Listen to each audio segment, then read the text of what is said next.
O que é preciso, mamãe, amiguinho, pai da foca ou mãe da foca? O que é preciso para ser mentor? Antes de mais nada, eu queria que você olhasse a capa do vídeo. Eu queria que você falasse para mim aí agora, enquanto você está aí, o que você vê nessa capa?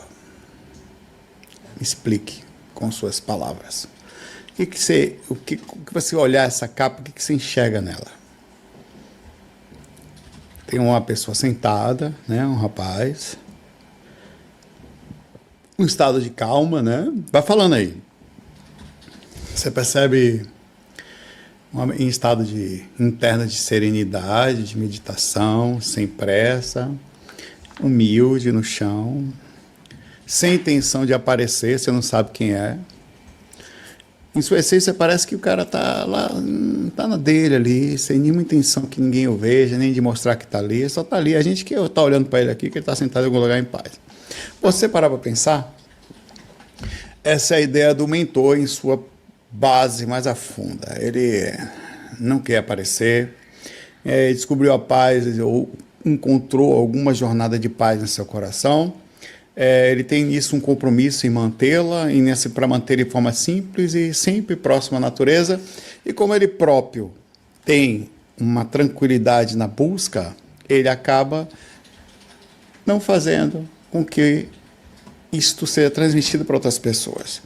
Então ele tem uma preocupação muito forte em não deixar com que as pessoas fiquem egóicas, quer dizer, se ele é um cara conhecido ou não, se é iluminado ou não, ele então vai tomar muito cuidado com a presença dele, para não parecer para a pessoa com que ele está falando que ela se sinta importante ou coisa parecida. Então isso vai ser uma coisa.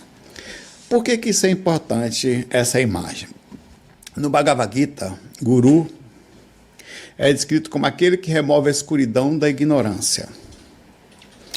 Essa simplicidade é a base de toda a ideia do que seria o mentor. A palavra mentor é uma palavra forte. Como assim? Mentor de quê? Mentor mental. Então não precisa de holofotes, apesar de estar ajudando. Sua presença é suficiente, em paz, sutil, para tentar levar a um direcionamento mais exemplar ou mais de impulsionamento do que qualquer outra coisa. Certa vez perguntaram ao Ramana Maharshi, um mestre indiano, por que ele ficava tão em silêncio. Ele respondeu, o silêncio é um ensinamento mais alto. Aqueles que estão prontos entenderão sem palavras. Bonitinho, né? É profundo, né? Essa postura dele mostra a verdadeira ideia da mentoria, da simplicidade, de guiar de forma sutil e sem parecer que está guiando. Eu nunca vi, em alguns extremos casos, necessidades até visual, um mentor chegar para mim em um lugar e falar, eu sou mentor. Não vi isso. Isso em fora do corpo. No máximo, encosto que diz que é encosto. E mesmo assim, nem o encosto está falando, ele finge que é bom. Então, vamos entender a palavra mentor. Uma ideia. Mentor tem definição como guia, facilitador do crescimento interior, sutil, quase imperceptível, direcionador, exemplar. Nos Vedas, os textos hindus, o Guru é descrito como aquele que conduz a escuridão para a luz. No hinduísmo, não sei se vocês conhecem, o Vivekananda, ele disse, meu mestre Ramakrishna não me ensinou palavras, ele me mostrou a verdade ao vivê-la. Bonitinho, né? Desde aquela época, apesar de falar meu mestre e tal, a direção, já se começou um trabalho de desapego da questão da gurolatria, da necessidade de você só conseguir andar perto de uma pessoa ou uma pessoa dizer como é que você tem que andar. Ficou mais a questão exemplar. Ele acaba não te dando respostas prontas, mas estimula através do visual, do autoconhecimento, de uma indução, ajuda orientando a encontrar suas próprias verdades. Aí eu falo assim, nós estamos preparados? Seríamos nós preparados para ser mentor?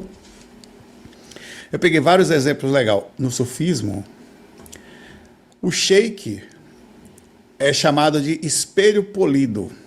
Ele reflete o que há dentro do discípulo.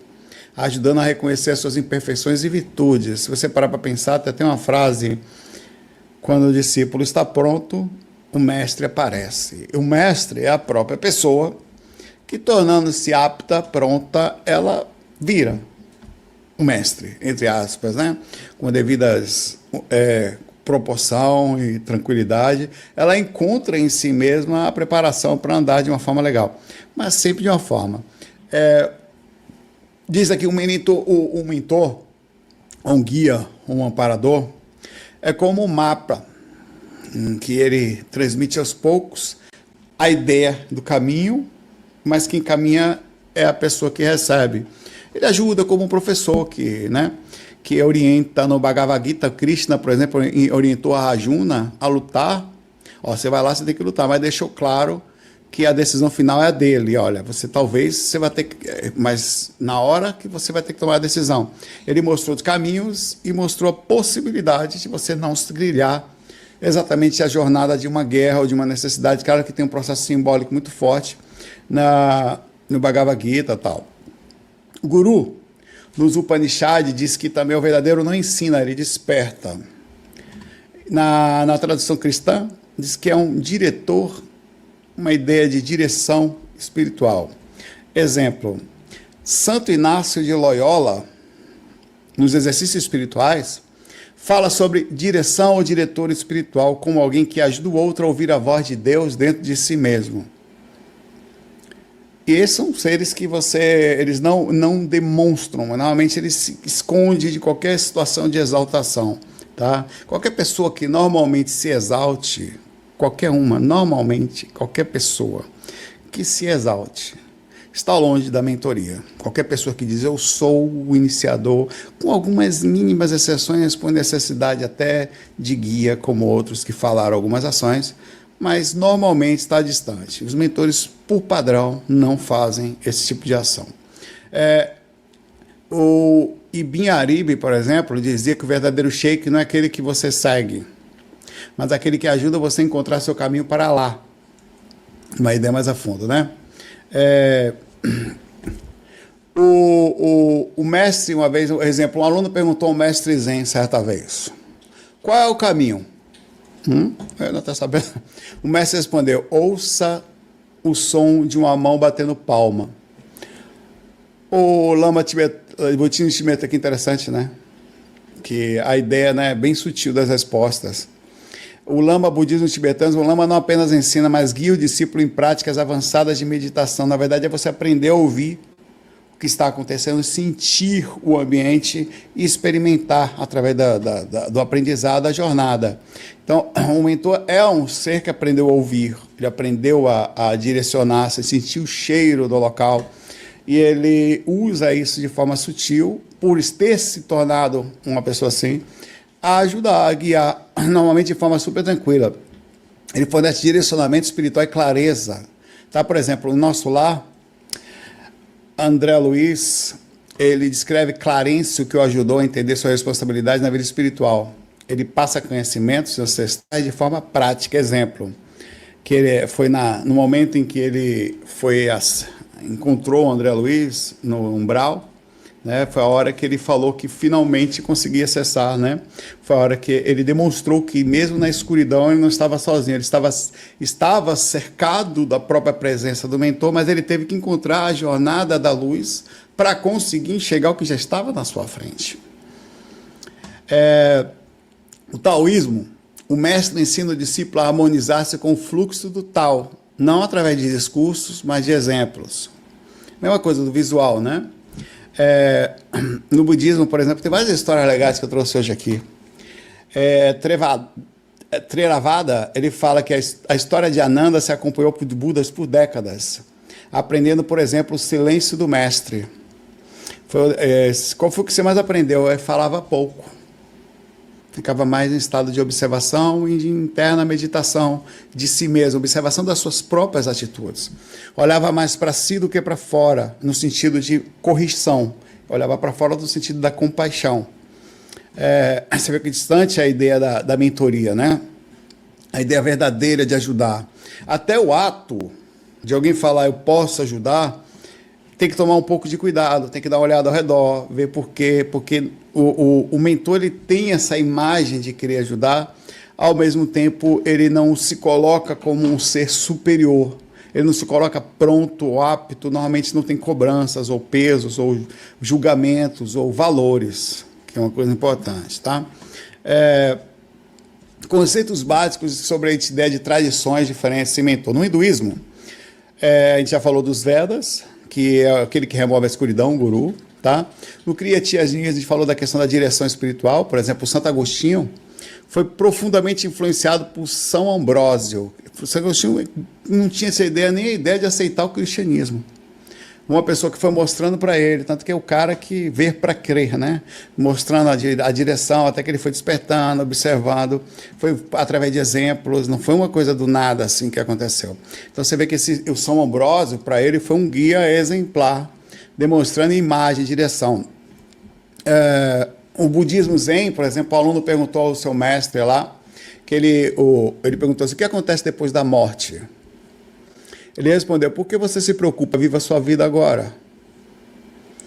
É como se os mestres estão constantemente falando para a gente viver mais no agora, ter menos ideias de futuro.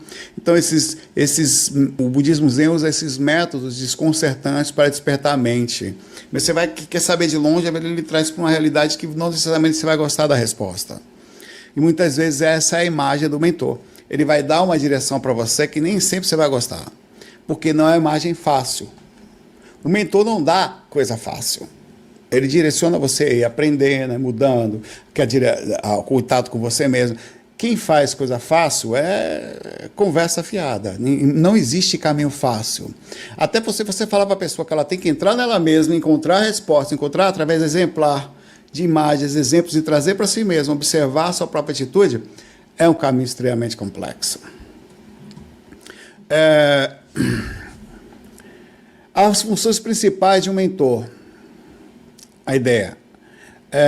O Bhagavad Gita também diz que Krishna ele sempre está direcionando Arjuna a superar suas dúvidas sobre as batalhas das questões da vida. Ele nunca fala para Arjuna que ele vai ter paz ou que não. Que ele precisa aprender a caminhar no meio da dificuldade e encontrar paz nessa jornada. Tem várias ideias, sempre essa imagem da mentoria, principalmente um mentor se formando no astral, eu imagino, da preocupação com que ele tem de eu não posso tirar a pessoa com que eu vou ajudar das dificuldades em que ela precisa passar. O mentor é instruído a permitir, a ajudar a pessoa a passar pelo inferno astral dela.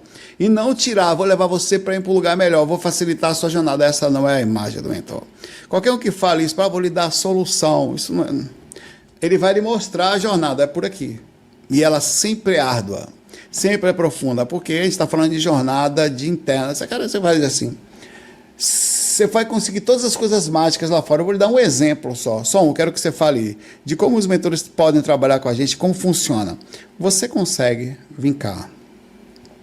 Você consegue controlar sua raiva, seus impulsos, seu grito, sua ofensa, seu ciúme. Este é a imagem real de que ninguém pode tirar você do lugar de onde você está. Você tem que olhar lá fora, pegar os exemplos, voltar a você, fazer a jornada. Porque senão você não vai, senão você vai chegar lá, ninguém pode fazer a jornada por você. Ninguém pode lhe dar energia de prosperidade, ninguém pode lhe movimentar a paz, ninguém pode tirar de você os karmas, é você que tem que andar na jornada. Até porque para faz sentido, você tem que conhecer o caminho, tem que saborear o caminho, mesmo que ele seja amargo, até para você ter a experiência posterior para fazer exatamente a mesma coisa com aqueles que estarão na sua frente, que querem respostas rápidas. As respostas rápidas são enganação, são exatamente as respostas que o umbral faz.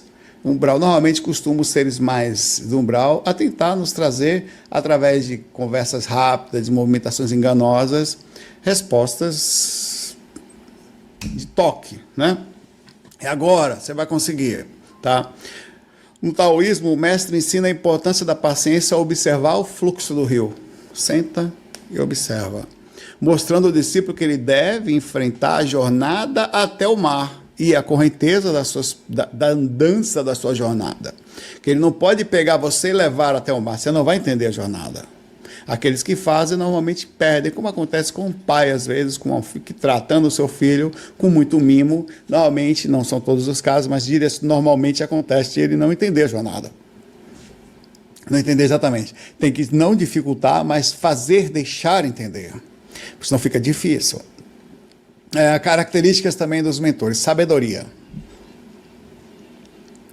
Sempre conhecimento profundo e experiência prática. Conhecimento profundo e experiência prática. Você consegue observar a experiência profunda e conhecimento prática sem se lascar? Tem que se lascar, velho. Aliás, você já se lascou? Em alguma coisa? É aí que você é experiente. Já teve uma dor, uma ida para o hospital, um amor que foi embora, um dinheiro que faltou, né? Uma morte que foi ali, um mancar que você teve. E é aí que você fala, você ganhou experiência, você está, não, pelo menos você está apto, você está apto a dizer a alguém como é que você pode ensinar alguém uma coisa. Você acha que a pessoa consegue andar rápido? Como é que aprende? Você aprende rápido a sofrer pelo amor que perdeu? Não. Não existe coisa rápida. As coisas são as mais simples, tem espaço e tempo para você processar a memória de longa duração, tal. Compaixão, amor genuíno e empatia pelos outros. Empatia. Sem mentira. Não pode mentir. Vou até pegar uma outra direção aqui. Que eu vou dizer, hoje eu tenho 2 textos aqui. Tá uma onda. Não tem como. Você integridade. Deixa os 2 aqui, que eu vou usando os 2 ao mesmo tempo. Tem que ser íntegro. Não existe a chance de você fazer qualquer coisa sem integridade. Ética. Uma pessoa, quando ela tem compaixão, empatia, integridade, significa que ela olha para fora, ela não engana, não existe mentira em alguém que vai tornar-se mentor. Então, a coisa que ele jamais vai fazer é mentir. Ele vai ter compreensão do como direcionar as coisas como podem ser faladas, e principalmente falar da realidade. É como um sério médico, usando bons exemplos ligados a caminho, que encontra uma pessoa e fala, olha, você quer o caminho correto? É esse aqui. Tem que fazer um esforço. Tá? Existem caminhos fáceis? Talvez. São sofridos. Às vezes fazer cirurgias que não precisa. Às vezes fazer processos dolorosos ou mais rápidos que serão dolorosos para processos. Talvez se você fizesse um esforço, movimentar por aqui, o caminho é mais saudável. Demora mais, mas é mais saudável. Então é sempre a coerência na prática, tá? Sempre. Isso é uma coisa que não tem como discutir, tá? Uma pessoa que sai desse caminho aqui tentando fazer qualquer discussão não dá. Quais as qualidades para ser um mentor? Quais seriam as direções em termos de qualidade? Você teria, claro, além de ter a sabedoria, né?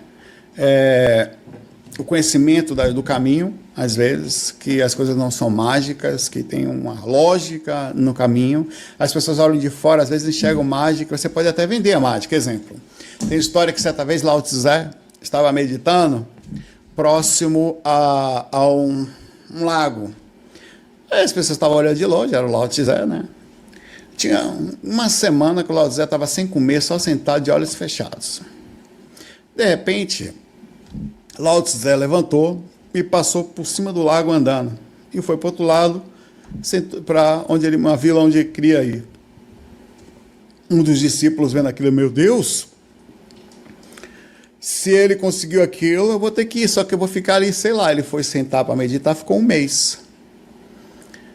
Levantou, pisou, afundou. Não conseguiu. Aí ele foi, deu a volta, ô Lao Tse, poxa, eu sei que eu não sou igual a você, mas o que foi que você fez? Ah, rapaz, eu tinha um caminhozinho de pedra ali, eu levantei. Eu só passei pelo caminho de pedra que eu conhecia. Aí, por isso você não afundou? Mas se o Lao Tse fosse um golpista, ele falava, eu tenho uma técnica única, que você vai passar por ali. Aí ele vai fazer um vídeo mostrando que ele está andando no lago. Aí quando você pisasse no lago e afundar, você sabe o que ia acontecer?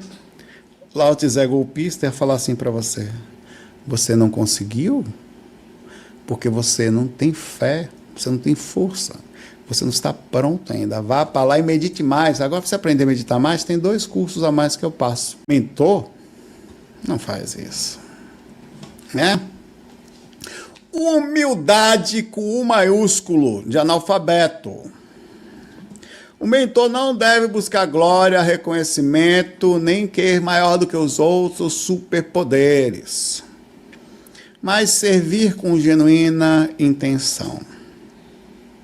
No Espiritismo há um relato em Obreiros da Vida Eterna sobre um mentor que, mesmo sendo uma entidade elevada, dedicava-se a auxiliar almas perdidas sem jamais exaltar-se. Ninguém nem sabia que ele era. Muitos ficavam quietinhos, né? Compaixão, como eu falei, integridade, paciência. Que difícil, né? Paciência porque não existe um lugar lá na frente para você ir. Quando chega numa certa direção, num certo entendimento, o cara começa a perceber a mentoria no lugar para onde você vai, lugar que você desperta em você mesmo, desperta. Você para de tentar ir para o futuro, ir para um lugar, e desencanar, ir para outro lugar. Ele percebe que o local é agora e aqui, é onde você está, né? Lógico que tem lugares um pouquinho mais tranquilos, outros não, mas você pode proporcionalmente ficar bem. Conta-se que o mestre Zen também foi questionado ao discípulo: quanto tempo levarei para alcançar a iluminação? O mestre respondeu: 10 anos. Nossa, então eu vou me esforçar muito, consigo diminuir? Sim. Para quanto? 20 anos. Porque é agonia, entendeu? Quando ele viu a agonia da pessoa, foi que a agonia não funciona isso. Então o exemplo que ele quis dar foi o seguinte: tranquilidade agora. Não se preocupa com o tempo, só senta e relaxa. O mentor não se preocupa com resultados rápidos. Jamais, mas com os impactos que vão ter ali a direção. Então, por isso que às vezes a direção da encarnação é justamente, o que ele olha para a gente é como que a gente pode fazer para fazer aproveitá-la da melhor forma possível. Não necessariamente ganhar dinheiro, que é importante, vai ser a melhor forma às vezes. Não a preocupação primária. Você vai estar ali por aquilo que você precisa, mas algumas coisas você vai ter que passar. Faz parte. Trabalhar a sua paciência em pontos em longa duração. Para você trabalhar tanto, bater tanto martelo que você vai estar bem, né? Qual dessas coisas que você viu aqui, que a gente falou, você achou mais desafiador? Você já viu alguém que demonstram essas qualidades? Já viu essas qualidades em alguém? De verdade, mas não falsa. Mas que tem ali, que é tranquilo, que quer fazer o bem para as pessoas, sem pressa, que é pouco aparecer. É muito difícil encontrar. Se você encontra solto por aí, você nem sabe, quietinho, ninguém diz nada. O que o mentor não é. Assim como é importante saber o que define o mentor, a gente tem que ter noção talvez do que ele não é também. O mentor não é um solucionador de problemas. Jamais. Ele não oferece respostas prontas nem milagres rápidos. Seu papel, pelo contrário, é orientar, inspirar reflexões e dizer: você vai se lascar, mas eu estou aqui para você. Na hora que você estiver se lascando, eu estou do seu lado aqui, porque já estava marcado, não a encarnação, mas a enlascação. Já estava marcado que você ia, junto com isso, dar uma chorada no meio da jornada, porque faz parte. Eu estou aqui, sutil. Eu não estou aqui para fazer você não passar, mas para fazer a gente passar calmo, com alguma resignação. No Bhagavad Gita, Krishna não desajuna para o que fazer, mas ele sempre fala, como exemplo lá, fala: no meio da guerra, você vai ter que encontrar a solução. Conta-se que o discípulo mestre Zen chegou ao mestre pedindo que resolvesse seus dilemas. O mestre serviu uma xícara: eu preciso de informação, me passa logo toda a informação que você puder, que eu não estou conseguindo, tem que ser agora. Aí o mestre sentou: então senta aqui, vamos tomar um chá primeiro. Pegou uma xícara, começou a servir um chá e continuou despejando, e começou a cair. Ele falou: por que você está aí fazendo? Está caindo. Como é que eu posso ajudar você a resolver seus problemas rapidamente, se a xícara já está cheia? Então, assim, é preciso que você vá bebendo aos poucos, vai tomando aquilo, vai tomando. Se eu colocar muito, vai dizer, manjar, você vai perder o que eu estou falando. Vai cair, vai passar por cima. Então é a mesma coisa. A jornada, ela é você, cara, todos os dias, não esquece disso, se lascando pacientemente, que sair do corpo é todo dia, devagarzinho, todos os dias você tem que fazer prática, você não tem que sair da prática de paciência, a prática de melhora, para habilidades, qualquer uma, diga uma coisa que é fácil, eu quero que você fale uma para mim. Nem a habilidade principal que eu tenho, que é cuspir a distância, é fácil, demorei para chegar nessa capacidade, e mesmo assim eu estou aprimorando. Não tem como, tudo é difícil, tudo é uma jornada, nem que é difícil, mas ela é longa. É longa, não tem como, eu não posso começar uma coisa e saber ela profundamente. Existem anos em cima de um detalhe para você saber, né? Um mentor não é uma figura de autoridade absoluta, jamais vai passar essa imagem para você. Nunca. Nosso lar, por exemplo, os mentores sempre mostram os caminhos, dão os conselhos, mas nunca forçam uma decisão.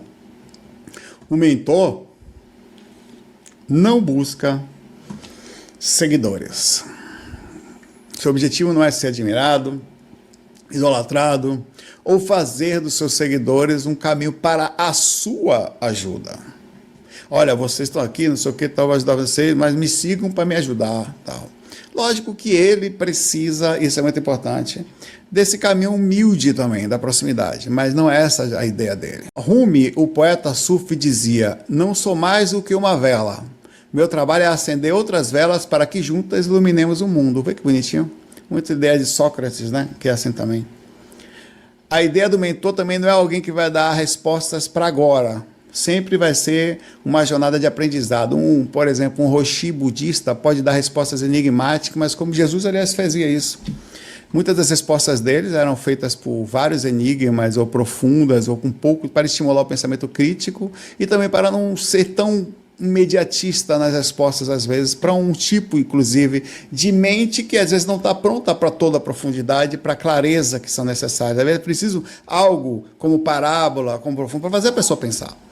Nem sempre, o mentor sempre vai ser mais sutil do que o encosto. O encosto vai falar, vai te lascar. O mentor vai falar, rapaz, ó, vem cá. É a mesma coisa, você vai passar por aqui, vai não sei o que, aos pouquinhos, vai fazer isso aqui, vai dar uma doedinha no pé. É o mentor, ele vai falar com calma para você. O mentor vai te falar, talvez, quem sabe, você não acha melhor. O encosto vai falar, seu lascado, miserável, você vai fazer agora é para ontem. Vem aqui. Tudo que é muito rápido, normalmente é coisa de encosto. É coisa que é desarmonizado. As coisas são paulatinas na jornada, até a encarnação, você passa a vida toda para aprender quase nada. Você não consegue aprofundar tudo numa vida só. Todo mundo fica mediano. Um mestre Zen foi questionado certa vez sobre o segredo da iluminação. Ele respondeu: trabalhe como se fosse viver para sempre e medite como se fosse morrer amanhã. Bonitinho, né? Quer dizer, a intensidade com que você fecha os olhos, a inspiração, quando você não tem a resposta, aí você coloca intensidade. É um dos poucos pontos em que você tem que ser intenso. Não que você pode pensar, tentar encontrar, beber de uma fonte mais sutil, que é legal. Fechar os olhos, tentar chegar fortemente, levar a sério, né? Por isso que ele falou. A ideia da mentoria, se um dia você chegar no mundo espiritual, você pode até trabalhar com algumas coisas de mentor, né? Pode ajudar uma pessoa, mas você vai ter que fazer vários cursos. Eles vão ter que olhar para você profundamente se você está preparado. Para você ter ideia, acompanhei minha mãe. Eu acompanhei minha mãe no desencarne dela, e eu acompanhei ela preparando-se para ter contato comigo. Na verdade, não sei se só comigo, mas eu vi para comigo. Assim que eu vi minha mãe a primeira vez fora do corpo, e sendo ela, não o espírito me enganando, ela estava bem emotiva e eu também. Então foi um negócio horroroso assim e tal, mas era ela. A segunda vez eu já não conseguia nem chegar perto dela. Tinha uma mentora no meio da gente, uma guia. Não parecia mentora, mas era. Ela era uma intermediadora. Não, minha mãe ficou sentada do lado esquerdo, ela no meio do lado direito. Não pudemos encostar um no outro. Só olhei ela e ela me viu. E nem tentava chegar, que não conseguia. Tinha um bloqueio mesmo. Eu conseguia, mas você não conseguia chegar perto. Eu não sei como é que ela fez aquilo. Depois de um tempo, minha mãe já veio preparada com a minha avó, a mãe dela, tá? Que, enfim, é mãe. Eu pulei no pescoço da minha mãe, joguei ela no chão, ela levantou calmamente, caiu no chão. Calmamente levantou, sorrindo, sem ter uma... Ela preparou-se para estar ali. Isso foi uma coisa, ela precisou aprender a preparar o seguinte: quando a gente está encarnado, é uma responsabilidade muito grande, as emoções são transmitidas ao tutelado. Então o mentor, ele estuda profundamente como que ele pode fazer, que ação ele vai, como é que é o conselho, quantas vezes ele pode tirar um encosto, qual é a possibilidade disso acontecer. Já era um encosto que ele sabia que ia ter, apareceu no meio do caminho, é uma abertura que aconteceu temporariamente, qual é a intensidade da abertura. Ele não pode ser parcial. Ele vai ajudar, vai dar conselho, vai direcionar, vai limpar 3, 4 vezes, até que vai perceber que de repente não dá mais. Porque já ele vai tentar ajudar profundamente, mas com os devidos respeitos às escolhas. Ele costuma tentar, antes de dar um conselho, tornar-se uma direção. Então, dificilmente ele vai falar uma coisa que ele não está pronto.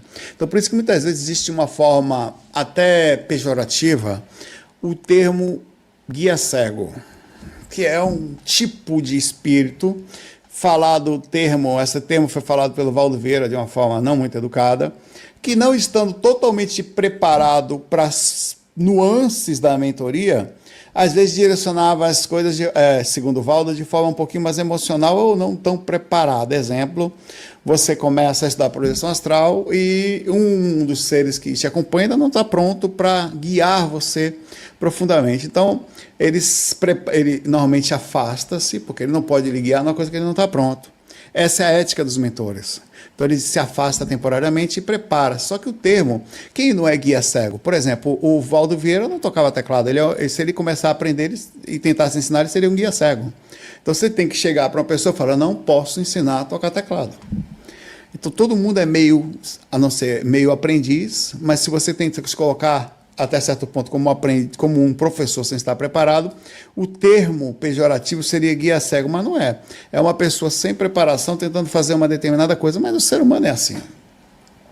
Quantos seres humanos não tentam fazer coisas, ensinar coisas os quais não estão preparados? Mas isso não é mentor, tá? O mentor, na sua preparação mesmo, o bom professor é assim. Ele sabe até onde ele pode ir. E ele sabe falar: não sei, o que é normal. Não é uma tarefa fácil, tá? Ser mentor por isso. Porque muitas vezes você vai ter que ter dedicação, empatia e imparcialidade. Saber dar um passo atrás, às vezes até ver tutelado, que às vezes é seu parente de vidas passadas. Cair no umbral. Cair no umbral não é depois que desencarna. É encarnado. Cai nas drogas, tentando fazer coisas muito loucas, injustas, crimes, ações não muito educadas ou não muito bem sensatas, várias delas. E ele tem que... Como é que faz? Quantos mentores não enxergam as pessoas fazendo um monte de asneira encarnadas? E ele está preparado para isso. Tem que estar. É preparado? Você sabia que... os juízes, pelo menos deveria assim, né? Ou eles não, quando eles têm um envolvimento pessoal, eles deveriam se considerar não apto, não posso julgar uma determinada atitude porque estou conectado a meus parentes ou a um caso que tem um interesse pessoal. O médico, às vezes, dependendo da situação, ele não faz uma determinada cirurgia porque uma mãe, um pai, ou ele não consegue se envolver. Então, ele tem que, educadamente, se afastar. É um entendimento disso. O mentor tem que se preparar para atender todas as pessoas, principalmente aquelas com as quais ele ama. Ele tem que permitir com que a pessoa, às vezes, ele sabe que a pessoa vai se lascar. Ele tem que estar ao lado dela, vai sofrer, tá? Então, uma responsabilidade pelo impacto visual que não é simples. Então, muitos de nós somos parciais. Botar você no meio do gás, você vai pegar, não sei o quê, vai ter um nepotismo espiritual. Não, vem para cá que eu facilito a sua passagem. É difícil não ser assim. E a ética faz com que os mentores não possam, de forma nenhuma, agir dessa forma. Então, cada palavra, cada ação vai ser extremamente estudada e ele é observado por outros mentores, o que significa dizer que ele pode ser afastado caso ele não haja corretamente, afastado do que está sendo feito. Existe um limite até onde ele pode ir. Quem passa do limite é criminoso. E criminoso é só ser do umbral, velho, que vai passar do limite da ética, das ações, tá? Ó, por exemplo, em Obreiros da Vida Eterna, do Chico Xavier, os mentores espiritualmente frequentemente ponderam sobre os impactos das suas orientações, entendendo que cada conselho pode transformar ou estagnar uma alma. No Deixe-me Viver, na Hora do Adeus, de Irene Pacheco Machado, o espírito Luiz Sérgio, esse caso eu já contei algumas vezes, mas é muito interessante, tentaram tirar um cara que estava preso ao caixão. Ele dizia que era, se não me engano, evangélico e que saísse todas as pessoas que estavam esperando o juízo final. Ou os espíritos já têm, mas isso aqui não teve jeito. O Luiz Sérgio, ouvindo a história, leu a mente do espírito, descobriu que o espírito tinha medo de rato. O que o Luiz Sérgio fez? Luiz Sérgio chegou do lado do caixão e falou: irmão, você sabe que daqui a pouco você morreu mesmo, né? O corpo vai começar a apodrecer, vai começar a dar rato aí dentro. Se falar que tem barata, a cárie está saindo na mesma hora, de dentro do caixão. O espírito foi um pulo, meu pai, e vazou do caixão. Ele fez uma coisa que não se faz. Tomou-lhe uma punição. Ele ficou sem poder andar por um tempo nas zonas inferiores, por causa daquela atitude. Você tem ideia. Ele também fez uma outra que ele não deveria ter feito. Luiz Sérgio, no livro Deixe-me Viver, entrou uma moça numa clínica de aborto, clandestina. E o espírito já estava gritando ali, porque ele sabia que estava para morrer. Quer dizer, não ia conseguir encarnar, né? Ele entrou com a moça, não estava até que ele fez. Os pintores conseguem fazer, sabe o que ele fez? Ele se plasmou fisicamente na frente da mulher. E falando para ela umas coisas que eu não lembro o que foi, mas assustou ela que ela saiu correndo da clínica e não fez o aborto. O que aconteceu? Tomou punição. Luiz Sérgio é uma onda, ele só se lascou, tomou punição também. Fala, mas como é que ia deixar a pessoa ia morrer? Não pode, pai. É que nem, infelizmente, o médico, ele está ali, ele instrui a pessoa como é que ela tem que direcionar, mas ele não pode pegar o comprimido e enfiar na boca da pessoa. Ele não pode fazer isso. Ele tem que tomar isso aqui, eu compro isso aqui, toma, tal. Ele não tem como. Por exemplo, várias vezes o médico que está lá pede para as pessoas pararem de tomar determinadas medicações, por exemplo, o omeprazol, que isso é necessário muitas vezes, mas ele costuma tirar de quase todas as pessoas, porque faz mal a longo prazo. A forma como ele trabalha bloqueando prótons lá dá um pepino com o tempo. Só que você acha que todas as pessoas obedecem? Não, pai velho. Se vocês, tudo bem, vocês chegam lá, várias, estão do lado assim, parou de fumar, lá parei, a filha do lado falou assim. Aí o médico olha para a pessoa, não parou. Então, assim, existem coisas que você fala, mas não tem o que fazer. É assim que funciona. O que faz? Só encosto pega no pé para você fazer alguma coisa contrária, tá? Diz que um jovem pediu ao mestre que ele ensinasse sobre a arte do arco e flecha. Olha a ideia do mentor. O mestre respondeu, faz o seguinte, pega o arco, mira e atira. O jovem atirou, errou, o mestre observou. Aí ele perguntou bravo, mas isso aqui é dica que se dá? Ele falou, a correção só tem valor quando você percebe várias vezes onde errou. Olha que interessante, né? Então o mentor vai deixar você se lascar. Não porque ele quer, mas porque sabe-se, no espaço obsessor, a visão pequena. Eu quero que você fume agora, porque eu quero fumar com você, tem interesse. O mentor não. O mentor ele vai ter uma visão wide, onde ele sabe que uma atitude que você vai, uma ação que você vai passar no espaço de tempos pequeno, mas sofrido por um determinado tempo, vai impactar você lá na outra vida, não nessa, às vezes. A paciência para lidar em diferentes tipos é uma coisa dos mentores. Sempre ele vai orientar você aí devagarzinho. Por exemplo, o exemplo às vezes ele dá dicas que a gente não consegue. A Madre Teresa dizia, se você ajudar uma pessoa de cada vez, devagarzinho, mesmo que você não perceba, você estará ajudando aos poucos o mundo inteiro, sem pressa, né? É interessante pensar que a gente quer uma mudança imediata, né? Todo mundo quer. Eu não queria que melhorasse as coisas logo. Mas não funciona assim. Toda ação drástica leva a uma reação drástica e, consequentemente, os mentores estudam bastante isso. Sempre. Cara, nunca esqueça isso. Não existe nada rápido no caminho espiritual. É devagar. muito devagarzinho, tá? Eles também não são perfeitos, tá? Tem defeitos mentores? Claro que sim.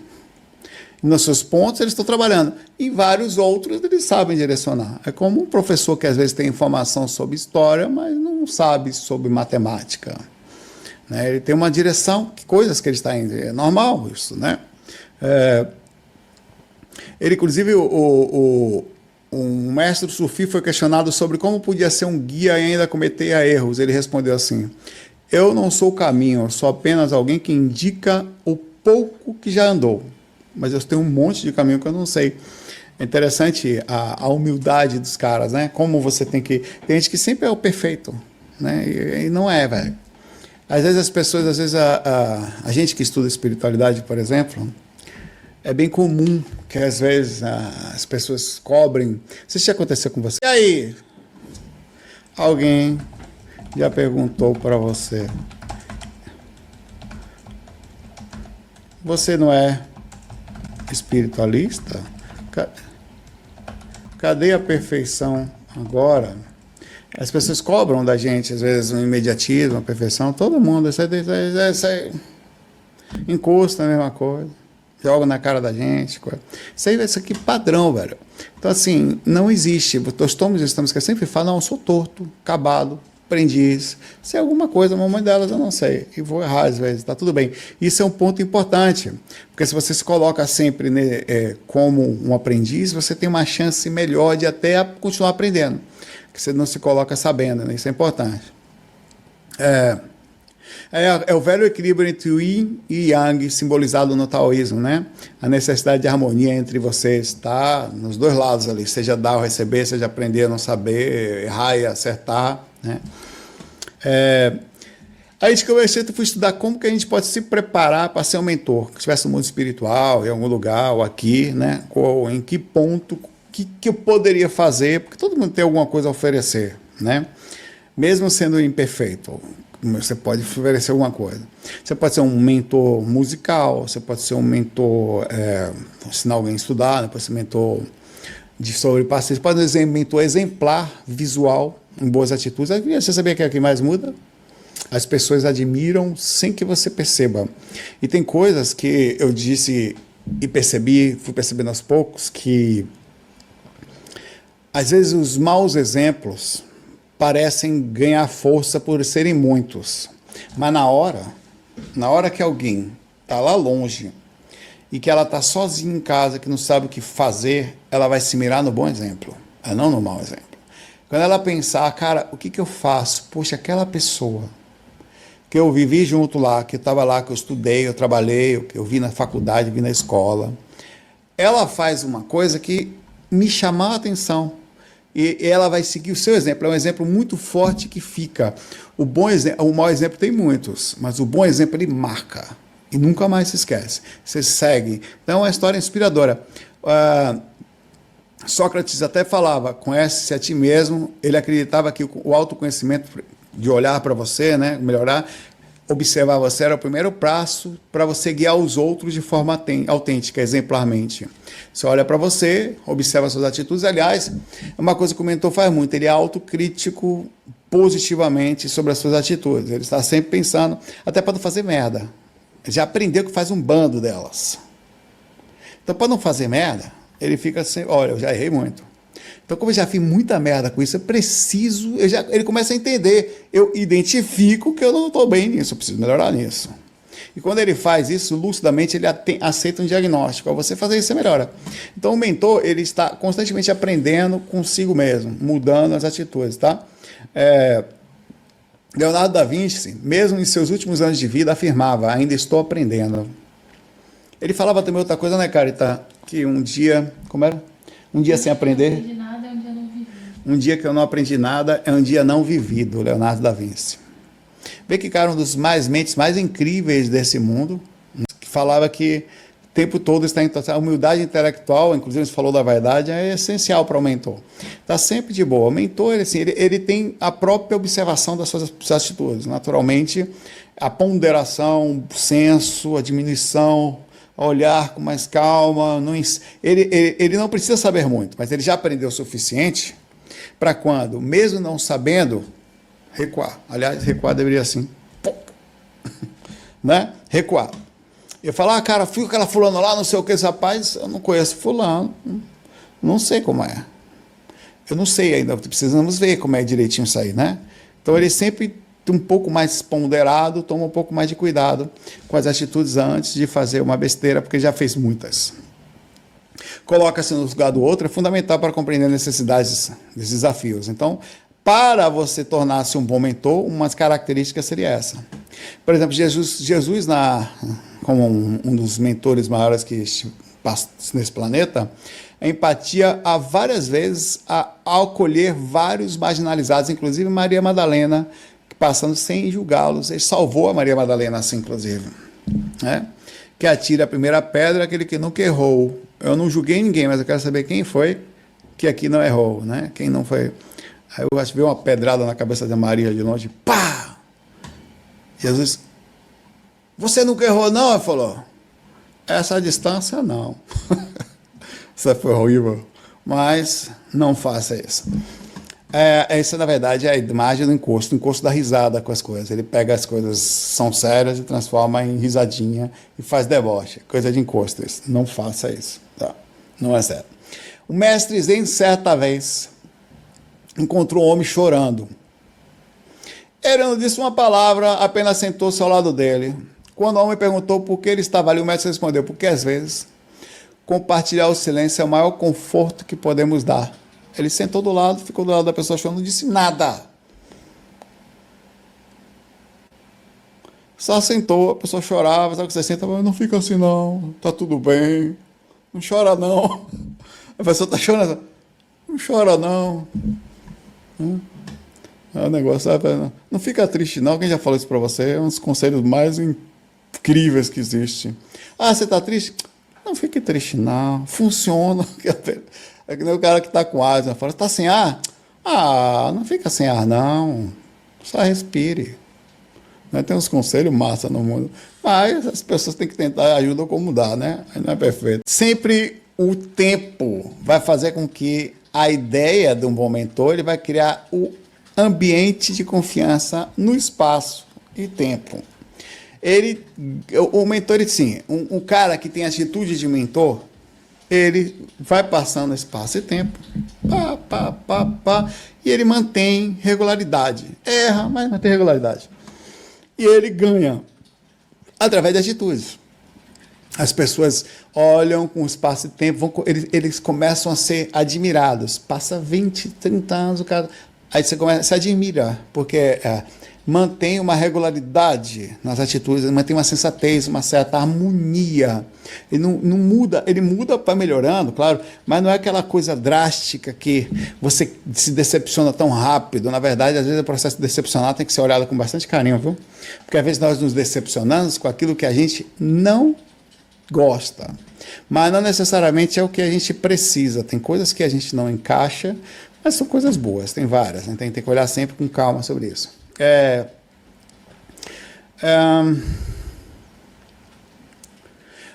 Uma história que fala no Zen budismo, um discípulo perguntou, agoniado, mestre, fale, pequeno gafanhoto, quanto tempo levarei para alcançar a iluminação?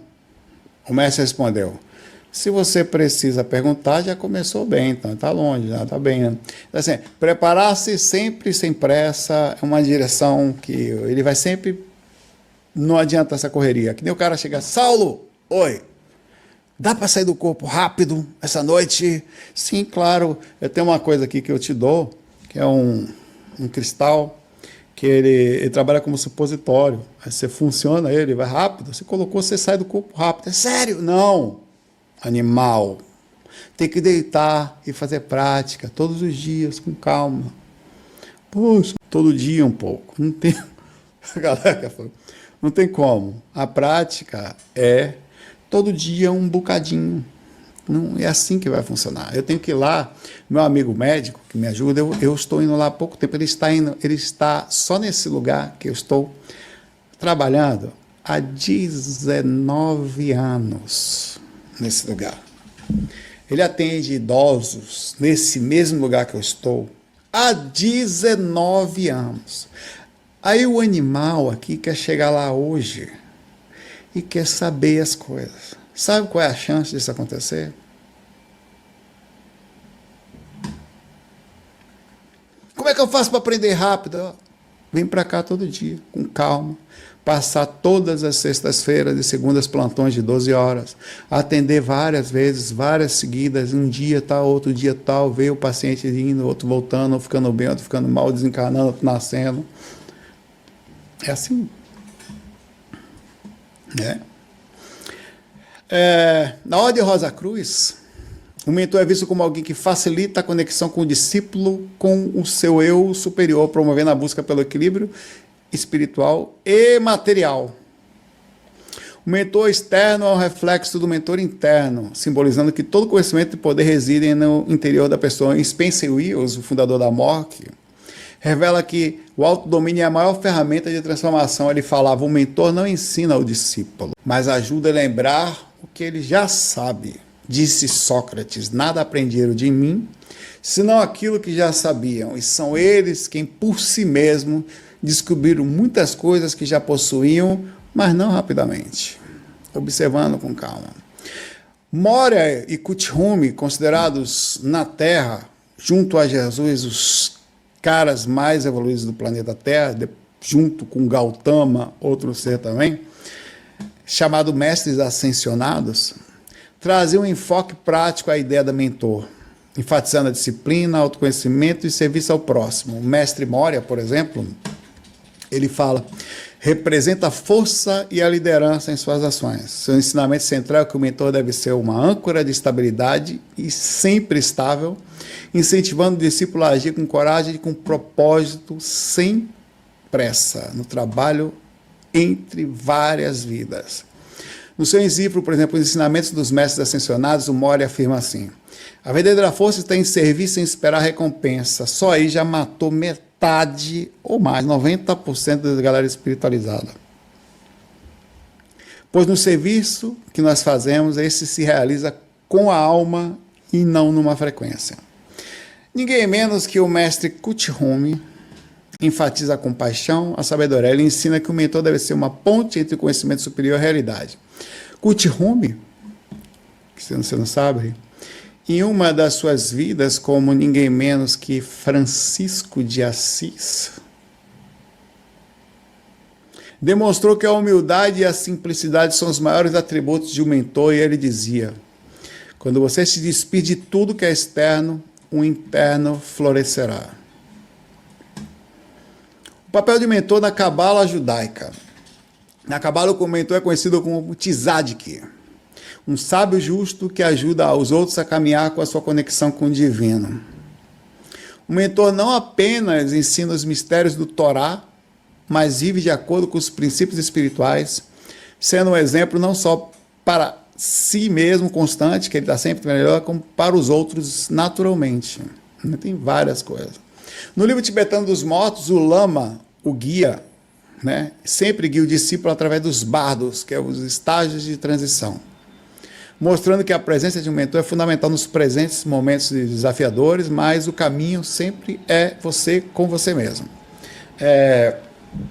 Outra coisa interessante sobre humildade, de novo, o mestre, o Kuthumi, conhecido também, como eu falei, como Francisco de Assis, e João. Rapaz, eu gosto de falar isso aqui. A curiosa história de João, que ninguém percebeu. Qual foi o único apóstolo que não morreu? Que não foi morto? Que viveu até o último momento? João. Sabe por quê? Mataram ele, mas ele não morreu. Jogaram ele dentro do óleo quente, meu pai, está na Bíblia isso. Ele simplesmente, uma semana depois tiraram, ele estava vivo. Aí desistiram de matar ele. Deixaram ele lá numa ilha lá. Ele dizia: a maior sabedoria é servir em silêncio, pois o silêncio é o som do divino. Esse cara era incrível. Incrível. Você encontrar que ele, depois que Jesus saiu daqui já, curou várias pessoas sozinho na terra. Só estava ele aqui, claro, com as mãos de Jesus, os caras lá, ele estava aqui. Ancenianos e várias outras, pelas mãos dele. Tem histórias e mais histórias incríveis dele, velho. A alma que estava escondida ali entre aspas, era um apóstolo, né? Ele, quem foi que escreveu o Apocalipse? Incrível, né? A gente não. É a humildade de um ser que ninguém, entre aspas, né? Ninguém é naturalmente mais na dele ali. Sim, assim, a visão de longo prazo, assim, é que o caminho da espiritualidade, ele é um caminho árduo, um caminho devagar, tá? Um caminho de... Não tenha pressa. Mas o mais gostoso é isso. É saber que não precisa ter pressa. Isso parece que dá agonia, mas ao mesmo tempo é gostoso. Saber que você tem todo o tempo do mundo para todos os dias acordar com você. Ah, que horror! Mas é. No começo é agoniante, porque a gente ainda não respira. Os karmas às vezes estão falando um pouco alto na nossa própria vida, mas a tendência, que é uma apresentação que vai fazendo para você, de tudo que a gente falou aqui hoje, são muitas coisas, a mais legal é a frase de quando o discípulo está pronto, o mestre aparece. E os mestres somos nós, porque as árvores somos nós. Então, eu gosto muito dessa imagem da tranquilidade, da vinda, né? Um exemplo, só uma história inspiradora. Em uma ocasião, Francisco de Assis, que era o Cutirome encarnado, foi convidado para pregar em uma vila. Ele entrou nessa vila, andou pelo local em silêncio com seus discípulos, cumprimentando e levando comida e um aperto de mão para todas as pessoas, dava abraços e iam passando algumas energias boas, algumas pessoas saíam melhores. Aí até que falou, e aí, mestre, quando é que vai ser a oratória?